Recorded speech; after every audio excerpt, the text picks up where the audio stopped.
Hey, everybody. Thank you so much for joining us. I am honored to be here with Dominic from the band Wicked Garden. Uh, Dominic, in your email, I noticed you guys have been together for quite a while. Can you tell us how the band formed and how long you guys been together? The band itself has been around for 10 years. I've been in it for 8, and the current lineup as it is right now has been together 5 years. So it's got history. And we started off as a cover band, believe it or not. And I just lost my video. I apologize. Probably messed that up. There we go. We started off as a cover band. So for a good, the first 4 or 5 years I was in the band, all we did was play covers. And we did, 90s alternative rock and grunge. Yeah. And then, my guitar player, Sean, always likes to joke that somebody, too many people stepped on my ego one night and they said, like, why don't you guys write your own stuff? And I said, all right, we will. And we got a record deal like in 3 months. It was kind of funny. Yeah. So so now, 4 years later, we're on our second record. And, we kind of do half and half. Like we'll do shows where we only do the original stuff.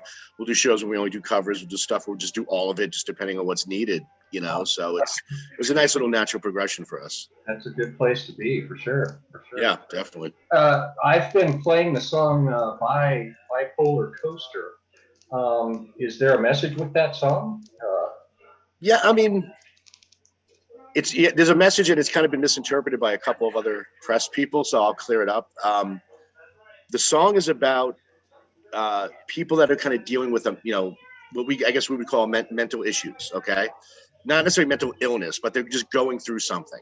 And what a lot of people do is they take it out on the people that are actually trying to help them or that love them the most. And it's not a conscious decision most of the time.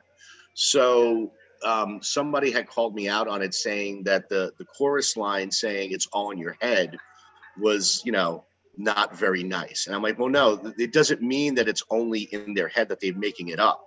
It means it's in your head, not mine. I don't know what you're going through. You won't tell me, that type of thing. So, yes, there is a small amount of it that it could be about a mental illness, something like that. But it's really about people that are just lashing out at the people who love them the most because they're going through their own trauma and they don't know how to basically explain it any better. I think we've all been there at some point. I know I've done it to people, Yeah, I know. I definitely hear where you're coming from. And now, when you guys write songs, is it like a group effort? Is there one main songwriter, or how does that work for you guys? If you take our catalog as a whole, most of it is written by me. Me and Sean, the guitar player, we collaborate a lot as well. But this song is all 4 of us. It's one of the only songs in our catalog that organically started with each person doing something. Generally, like I'll walk in with a complete song, or Sean will walk in with a guitar line, or the bass player Troy will have a bass line. This one we just started. That riff has been around forever. I've been jamming on that riff for years. We can never do anything with it. And one night, Troy, the bass player, and Jay, the drummer, were just jamming on that bass riff that starts the song. And I started playing the riff over it, and we realized it fit.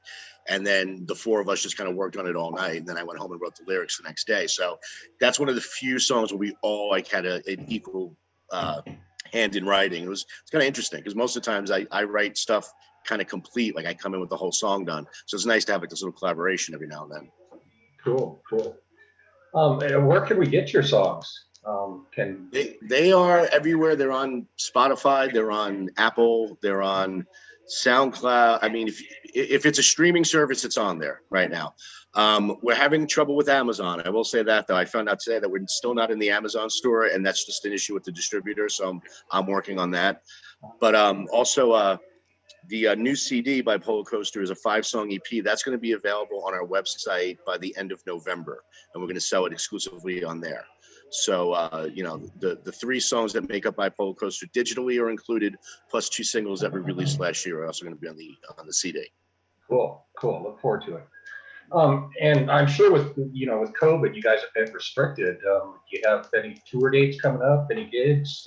Well, we have our record release party November 28th, Black Friday. I think it's the 28th, maybe 26th. At the Tavern Costera, which is downtown in Las Vegas. So that's going to be our record release party. We have a couple of dates that are in the works, nothing solidified. We would love to tour. We were supposed to tour behind our last record, Post Dystopian Leisure Music, and then the world ended, so we couldn't. I'd like to say we're going to be able to now. The problem is that, tours are done 6 to 8 months in advance, and it's really hard to line them up when you still don't know what everybody's doing. Yeah. So we're hoping to do maybe like some weekend swing outs where we'll fly out for 2 shows and just kind of do it that way. We're open to suggestions if anybody has it. All right. Well, hey, thank you so much for joining me, Dominick. Absolutely. Everybody, Wicked Garden.